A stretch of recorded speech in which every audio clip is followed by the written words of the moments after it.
This could quite easily be the quickest and easiest way to make alcohol at home.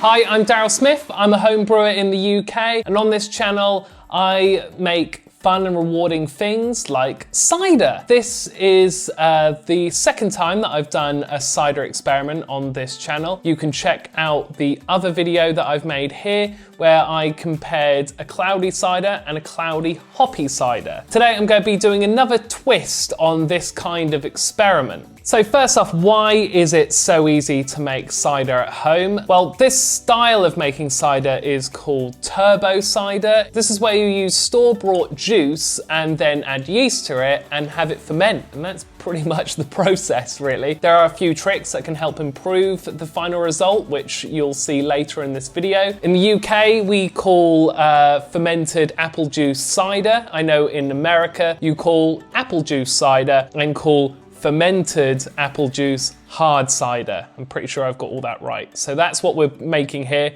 hard cider, or turbo cider, as we like to call it in the UK. So this is really good for your first ever brew. It just gets you used to a lot of the methods, a lot of the cleaning, things like bottling as well. There's loads of important things that you learn whilst making this pretty easy to make drink, which will help you if you were to leap into all grain brewing in the future. So in this video, I'm going to be comparing fresh apple juice that has not been concentrated, it's completely cloudy, it's unpasteurized. I'm going to be comparing that to apple juice from concentrate. Apple juice from concentrate is apple juice, but it's been completely dehydrated and then it's been stored and then it's had water added back to it, but it's got no nasties in it, you know, no potassium sorbate or anything like that. It is still apple juice, it's just had a process done to it, which does end up making it clearer. It's in this video that I want to try and see if there's a taste difference. There's a huge price difference, so I'm really hoping that the from concentrate ends up being the best because it means that I can make much cheaper cider in the future. So anyway, now you know all of that, let's get to brewing it.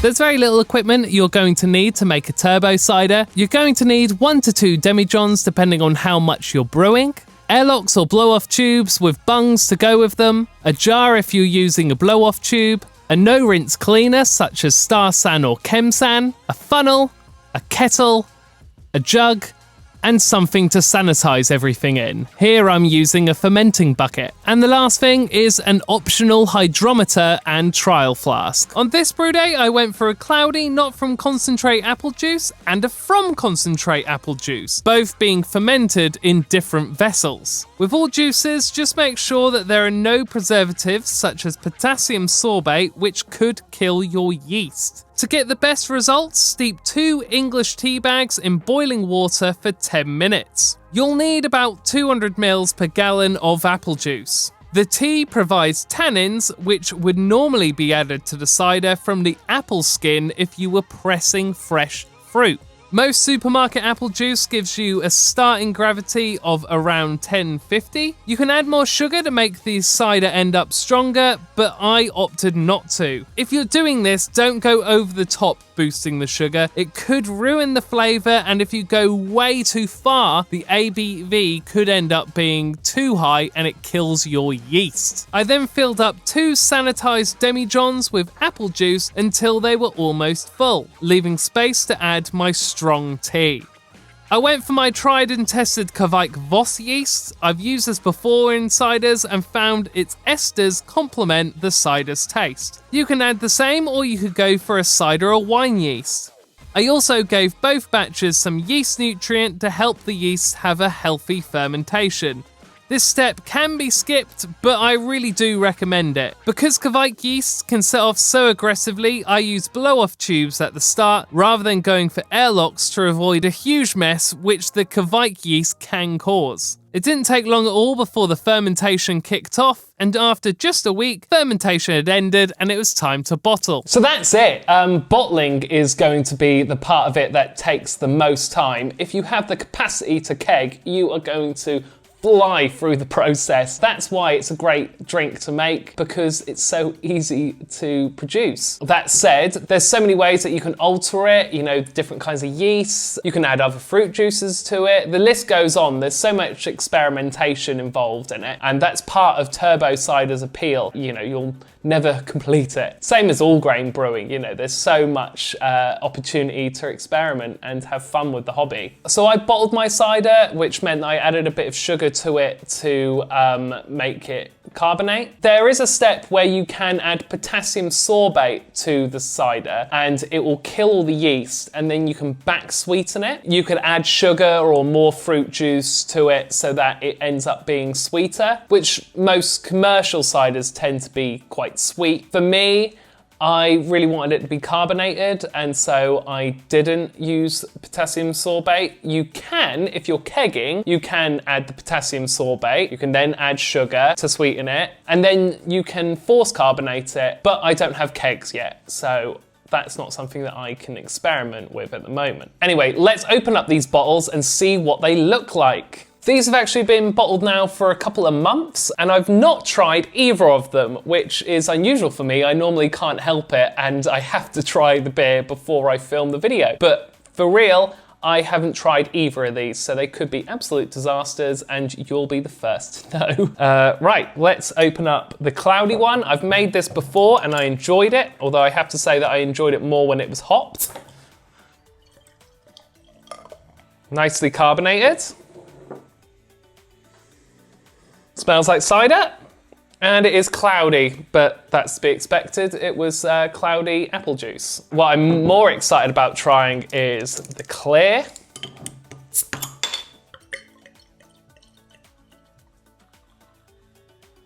Well, unsurprisingly, they are completely different to each other. Why would you be shocked to hear that? There is a huge difference. I'm just going to smell them first. Yeah, they both smell different, as apple juices smell different. You know, again, shouldn't be a shock. So yeah, this has like an orange kind of haze to it, quite peachy color to it, which is interesting because it didn't go in that color. Whereas this one has really kept the same color as what the concentrated apple juice had. It's still nice and clear, beautifully carbonated. I'm really pleased with that. It's interesting that this is holding more of a head, not much of a head, but it's still, compared to this one, you know, they're distinctly different. I'm gonna smell them again. Yeah, very little yeast character, which I'm surprised with Kveik Voss. You know, there is a bit of a farmhouse kind of smell that you get from Kveik Voss, but I'm getting none of that here. So I'm going to taste the cloudy first, because I've tried this one before when I brewed a different batch about 6 months ago.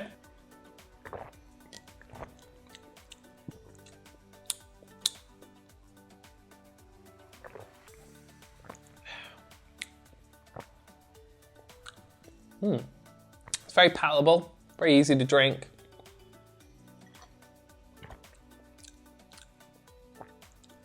Gosh, I think that's better than last time I made it. There's no harsh tastes. Very nice.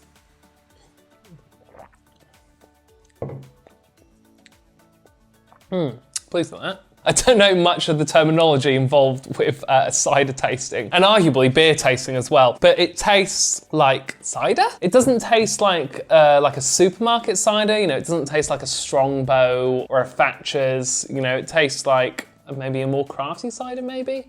Yeah, very easy to drink. I think I'd prefer it sweeter. I know that you can pop in sweeteners, actually like the sweetener tablets or sweetener sugar to these, and it will sweeten it up and make it taste a bit more like what you maybe are used to when it comes to cider. I'd happily enjoy that in the summer. It's a cold day in the spring, so it does feel like it's not really the right time to be drinking it, and it's the morning. Right, so here's the one that I'm most interested to try. Bottoms up.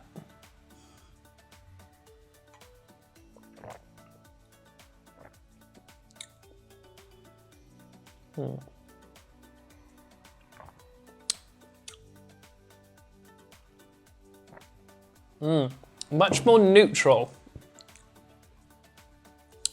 Let me go back to this.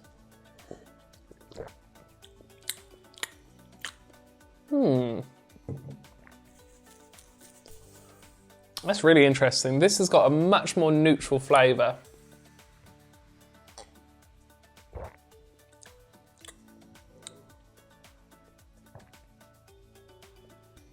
Tastes almost it needs it needs like some flavour. Like, it doesn't taste bad, it just feels like something else should have gone into this to try and liven up the taste. This has got enough taste and character to it that it doesn't feel like it needs anything added to it. Whereas this, it's super neutral.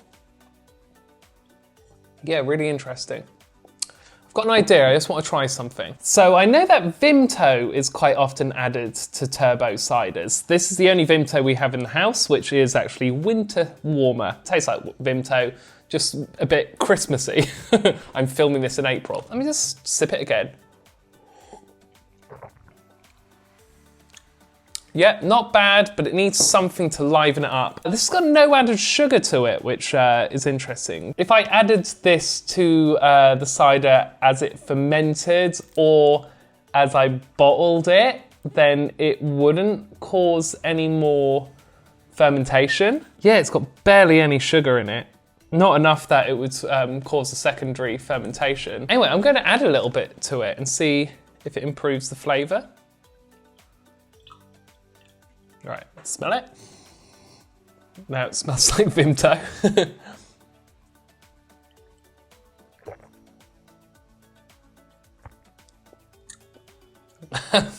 That's really nice.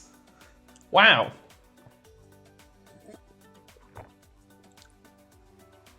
Yeah, okay. That's really interesting. I wasn't planning on doing that in this video. I'm now really interested to try lots of things diluted in this cider. Maybe I'm breaking some rules now. I mean, this one now looks like punch. It's improved that. It doesn't taste like cider anymore, it tastes like Vimto. But Vimto's delicious, and this will still get you drunk. Wow. I think this suggests that there is a future experiment in trying out Vimto and other kind of from concentrate juice drinks to these, because these have both leapt up in taste with just the addition of the Vimto. I imagine that's because they're now sweeter and taste more like how I enjoy my ciders. One more sip of this. Fab. Right, well there we go. What have we learned here? It's very easy to make alcohol out of apple juice. It's a bit harder to make delicious alcohol out of fruit juice. You could argue that I've cheated by adding the Vimto post-fermentation. Really, that's just snobbery a bit. You know, these are quite easy to make drinks and you are able to sweeten it however you like if you're adding it after the fermentation. I don't see it as being a problem at all. Thank you so much for watching this video. If you enjoyed it, then please do give this video a like and subscribe to the channel. And do let me know in the comments, what's the best ever turbo cider that you've made? Have you ever added Vimto or something else to it that gives it added flavour? Is Vimto available in America and I've just confused you for a little while? Let me know in the comments. Thank you so much for watching. Cheers.